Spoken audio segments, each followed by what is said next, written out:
बहुत समय पहले की बात है, जब एक राजा अपनी शक्ति के बल पर पूरी दुनिया भर में राज करने लगा था। वो अपनी शक्ति पर इतना गुमान करने लगा था कि अब वो अमर होना चाहता था। उसने पता लगाया कि कहीं ऐसा जल है जिसे पीने से व्यक्ति अमर हो जाता है। देश दुनिया में भटकने के बाद आखिरकार उसने उस जगह को खोज ही लिया जहाँ पर उसे अमृत प्राप्त हो सकता था। वो एक पुरानी गुफा थी जहाँ पर कोई आता जाता नहीं था।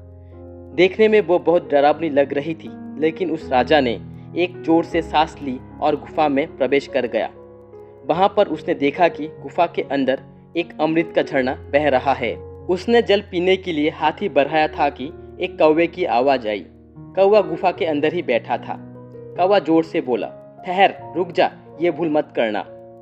राजा ने कौवे की तरफ देखा। वो बड़ी ही दयनीय अवस्था में था।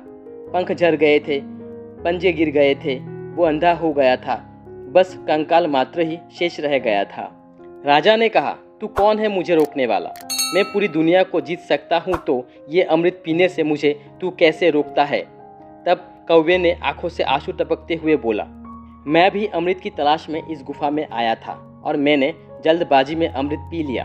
अब मैं कभी मर नहीं सकता, पर अब मैं मरना चाहता हूँ लेकिन मर नहीं सकता। देख लो मेरी हालत।